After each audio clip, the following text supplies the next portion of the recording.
Teman-teman di seluruh Indonesia, karena nama saya siswa UNESCO.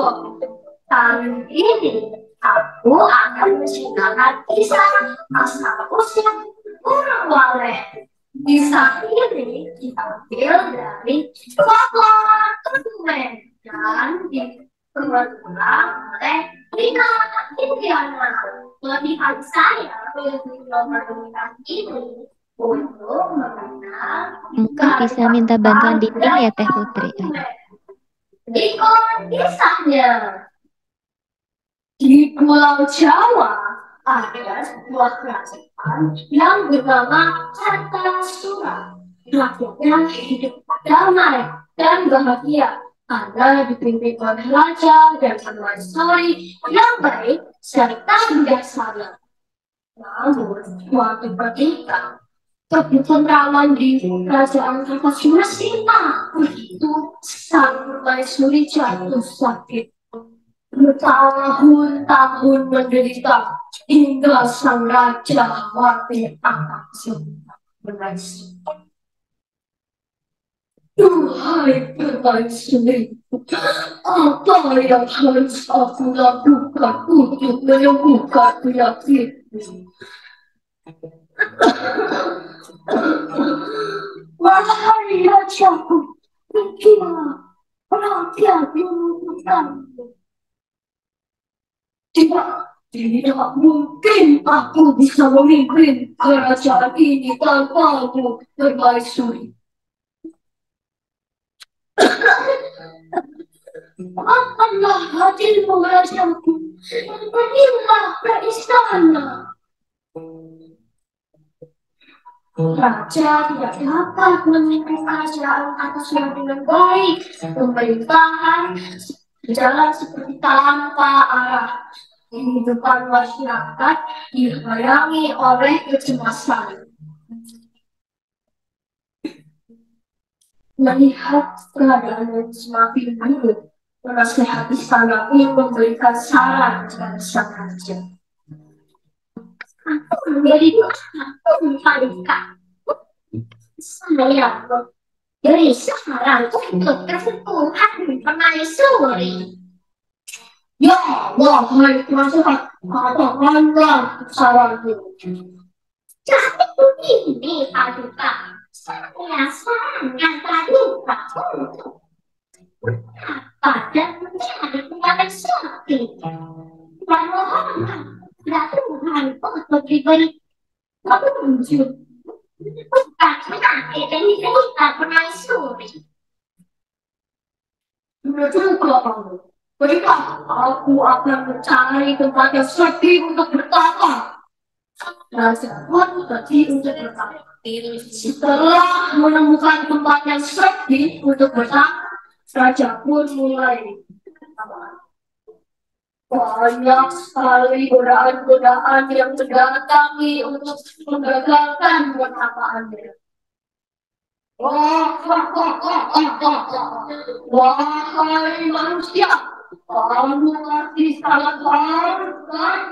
Lihatlah minuman segar ini. Iya, aku tidak akan yang itu. Pergi kalau begitu.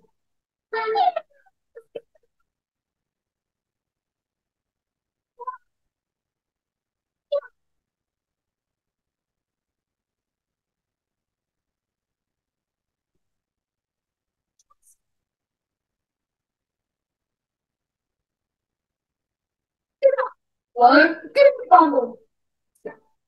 Berkat kesabaran dan kesaktian milik raja, semua godaan itu dapat dilaluinya. Hingga pada suatu hari, raja mendengar suara gaib. Hentikanlah swedimu itu. Pergilah ke pantai selatan dan ambillah dua karang untuk permaisuri. Raja yang mulanya terkejut mendengar suara gaib itu menjadi sangat bahagia. Raja pun pergi ke istana dan mengasih tahu penasehat istana. Raja, aku berhasil. Aku mendapatkan petunjuk dari dewa. Apakah itu, wahai Paduka? Aku diberi tunjuk untuk pergi ke pantai selatan dan aku diberi tunjuk untuk mengambil dua karang di sana. Paduka, terus wah, yang dimaksud adalah mereka yang malam. Raja pun menyempati untuk pergi ke pantai selatan. Kemudian Fatih pun pergi ke pantai selatan dengan dua pemimpinnya, yaitu Sanglar dan Sanur.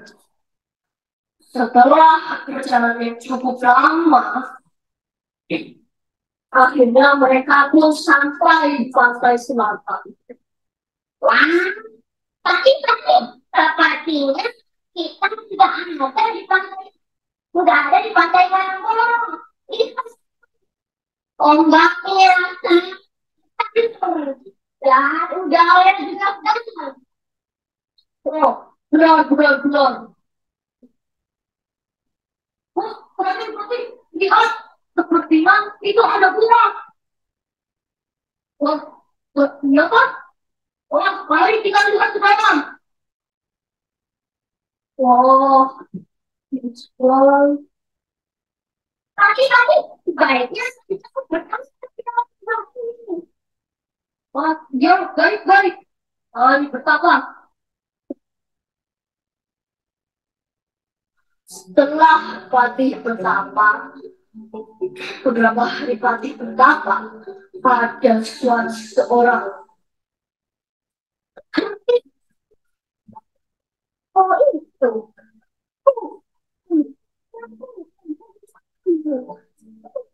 Oh, bisa memenuhi syarat yang kurang. Tapi pun segera membuka matanya dan terlihatlah gadis yang cantik. Gadis itu bernama Suryawati. Syaratnya, kamu kan dia tinggal di sini bersama. Setelah berpikir lama, akhirnya Patih pun menyanggupi persyaratan tersebut. Dan Suryawati mengajak Patih untuk mengambil bunga karang. Sini, Patih. Inilah bunga karang. Wah, terima kasih. Suryawati, aku ambil sana sini.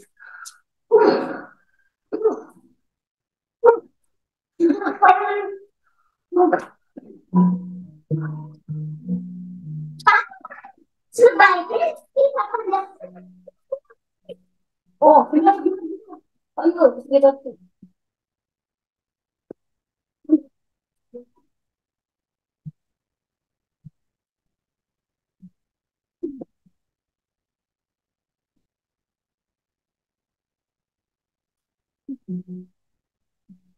Oh, ini loh. Dua orang ini. Wah, itu seperti seorang guru oleh. Tapi pun segera pergi ke istana dan memberitahu kepada raja. Raja, Aku telah berhasil mengambil sang bunga karang ini. Wah, terima kasih, Patih. Cepat buatkan ramuan obatnya. Permaisuri pun meminum obatnya secara teratur selama beberapa hari. Berangsur-angsur, tubuhnya menjadi kembali segar dan sehat. Setelah kebahagiaan itu, Patih Tuti teringat janjinya kepada sang Suryawati. Lalu Patih pun berpamitan kepada raja dengan alasan untuk mendiami Gua yang ada di Karang Bolong. Kemudian Pratisnuti dipenuhi oleh isak tangis abdi istana karena Pratisnuti adalah orang yang sangat menolong dan rendah hati. Ini untuk mengenal asal-usul Walet telah diberdirikan tugu yang dikenal sebagai Tugu Walet dan menjadi simbol kota Kebumen. Nah, teman-teman, setiap kita dari tadi pesan yang dapat kita ambil adalah setiap penambahan pasti akan membuahkan hasil. Terima kasih.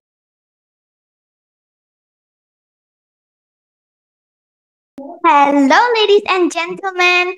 Good morning. Thank you very much for the chance given to me. I'm Jenika Patricia Winardi from Hati Kudus Elementary School. Would like to tell you a story. But first, I'm gonna tell you my motivation in participating in this storytelling competition, which is to hone my talent and creativity, love local cultures more, and to provide benefits from moral messages from the story that is presented. Okay, let me tell you a story entitled Golden Snail. Please listen to me carefully. A long time ago in Daha, there was a prosperous kingdom. The king was King Kartamarta. He had two beautiful daughters, Kalu Ajeng and Chandra Kirana. When his daughters were adult, he wanted to engage Chandra Kirana to Raden Inu Kertapati, a handsome white prince from Kahuripan kingdom. But on the other side, Kalu Ajeng loved Inu Kertapati too. He was jealous because Chandra Kirana would become Inu Kertapati's wife. Grab Inu Kertapati from Chandra Kirana, and the wicked witch get rid of Chandra Kirana. Only I will become Inu Kertapati's wife. So Chandra Kirana turns her into a small animal that will live without knowing nothing.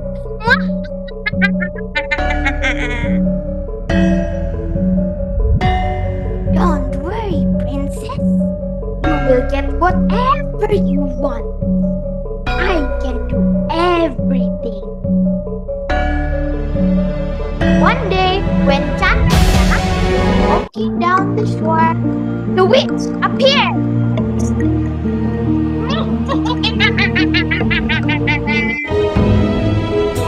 Prince of Daha, Kalu Ajeng sister, how are you? Who are you? Me? You don't need to know whoever I am. Oh, is that your sister? That is not true. I will turn you into a golden. Alabim abracadabra.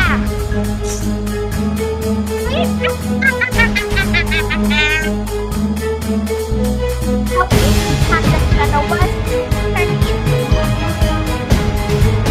a golden snail? I'm sorry, Chandra Kirana, but don't worry. Your thoughts will disappear if you meet Inu Kertapati. You will not think anymore because I will throw you into the sea.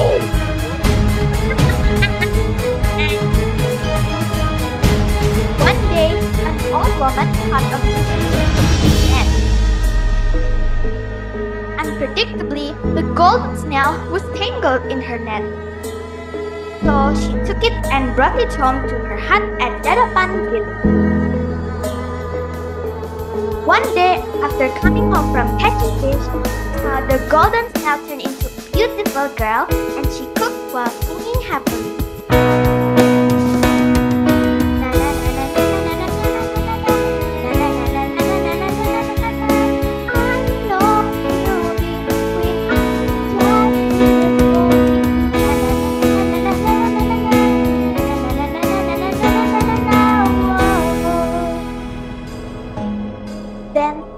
woman asked, "Who are you, beautiful girl?" "I'm Chandra Kirana, princess of Daha. My sister Galuh Ajang wanted to marry me. She was jealous because I wanted to be Inukertapati's wife." The old woman was so astonished that she couldn't speak anymore. In kahuripan, Inukertapati worried about Chandra Kirana and tried to find him. Besides an ordinary person, knowing that the witch turned into a crow that could speak like a man and told Inukertapati the wrong way. Luckily, on the way, Inukertapati and the crow met with a hungry old man. Inukertapati gave him something. The old man reminded Inukertapati to be careful of the crow, and the crow got angry. "Mwah! Mwah! You mind my business only, or you will regret it. Mwah! Mwah!" Before the crow could do something, the old man had beaten the crow with his cane, and the crow became smoke.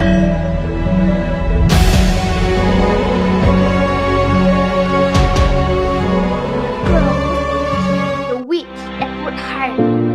He showed you the wrong way. Now go to Dadapan village. You will find the princess there. Arriving at Dadapan village, a stock of water and food ran up. When he was in front of a hut to ask for some water, he was shocked. He noticed her. Yeah, she was Chandra Kirana. And all of a sudden, the witch's curse had disappeared.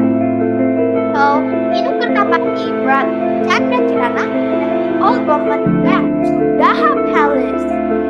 King Kertamarta was so shocked after hearing Chandra Kirana's story. He got angry and punished Galuh Ajang. Like the punishment from her father, Galuh Ajang ran through the forest. "No one can catch me. You are all stupid people. I'll be free."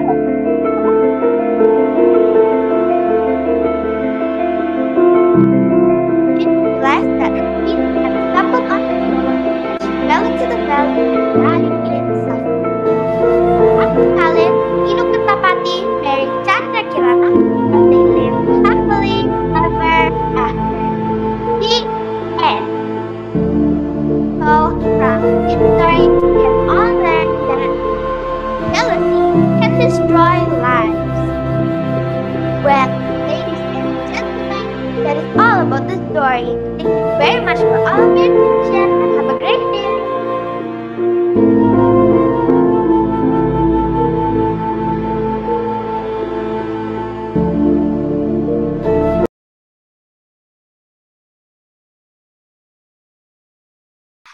Assalamualaikum warahmatullahi wabarakatuh. Halo semuanya, apa kabar? Sehat-sehat ya? Dewan juri yang terhormat, serta teman-temanku semuanya. Salam Dongeng Nusantara. Perkenalkan, saya Rinjani Humaira Putri dari SD Enaleng 1, Kota Sukabumi. Motivasi saya mengikuti lomba ini adalah untuk mendapatkan pengalaman yang berharga. Karena proses persiapan dan tampil lomba memberikan saya pengalaman yang berharga dan memperkaya diri. Pada kali ini, saya akan membawakan sebuah cerita rakyat dari Jawa Barat yang berjudul Kabayan Memetik Buah Nangka. Cerita ini diambil dari buku yang berjudul Si Kabayan yang ditulis oleh Kak Muhammad Rizky dan diterbitkan pada tahun 2016 oleh Badan Pengembangan dan Pembinaan Bahasa. Teman-teman, pernah mendengar cerita Si Kabayan nggak? Jadi, dahulu kala di tanah Pasundan ada laki-laki bernama si Kabayan. Ia merupakan laki-laki pemalas, namun memiliki banyak akal. Ia mempunyai istri yang bernama Nyi Itung. Kali ini ia akan mencari buah nangka loh. Begini ceritanya. Pada suatu hari, Kabayan diminta Nyi Itung untuk mencarikan buah nangka.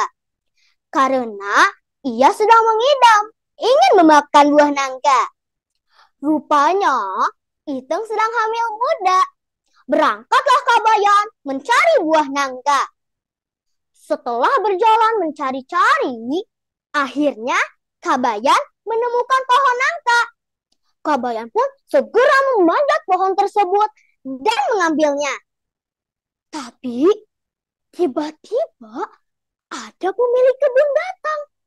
Sebelum ketahuan, Kabayan menggelindingkan buah nangka ke arah sungai sambil berkata, "Nangka, kamu pulang duluan ya. Saya teh mau kabur dulu. Kamu makan, udah tua dan matang. Keterlaluan kalau tidak tahu jalan," bisik Kabayan. Lalu nangka itu pun hanyut terbawa arus sungai yang cukup deras. Saat mau kabur, Kabayan ketahuan pemilik kebun. Pemilik kebun menuduhnya ingin mencuri. Namun Kabayan tidak mau mengakuinya. Karena tidak ada bukti apa-apa, Kabayan pun diperbolehkan untuk pulang. Sesampainya di rumah, Kabayan disambut emak dan Nyi Itung. Akang sudah pulang? Dapat tidak buah nangkanya, Kang? Tanya Nyi Itung. Dapat atuh, matang dan besar sekali, kata Kabayan. Hah? Lalu mana atuh nangkanya, Kang? Tanya Nyi Itung. Hon, memang belum sampai itu nangka. Tadi teh saya hanyutkan. Saya suruh dia pulang duluan ke sini. Kok belum sampai ya? Kata Kabayan. Iya ya, Kang.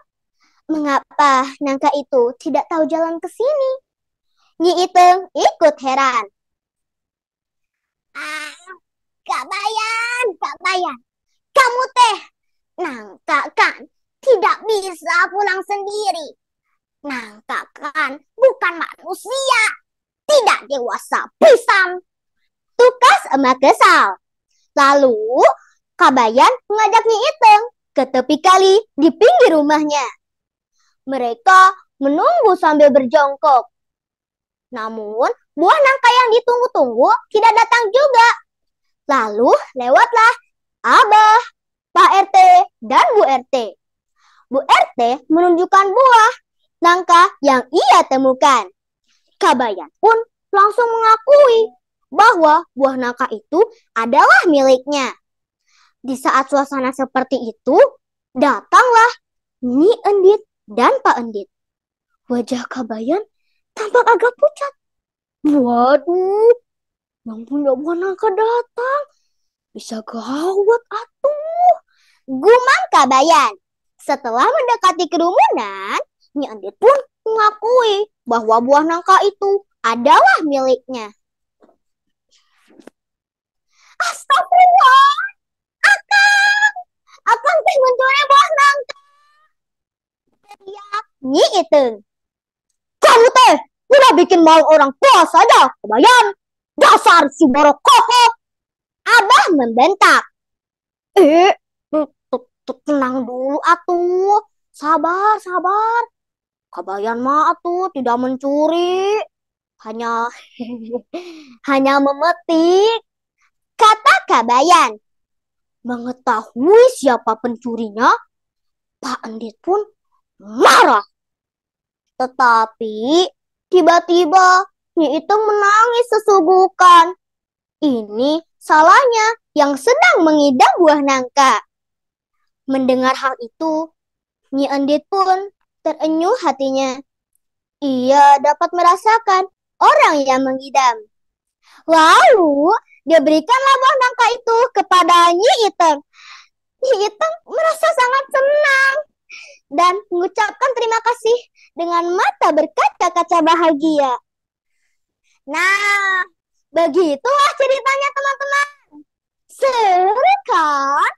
Pesan moral yang dapat kita ambil dari cerita ini adalah kita tidak boleh menjadi pemalas. Dan juga kita tidak boleh mencuri. Karena mencuri akan merugikan diri sendiri dan orang lain. Main sepeda di lapang bola. Kalau jatuh, tetap semangat. Demikian cerita dari saya. Semoga bermanfaat. Salam dongeng Nusantara. Wassalamualaikum warahmatullahi wabarakatuh.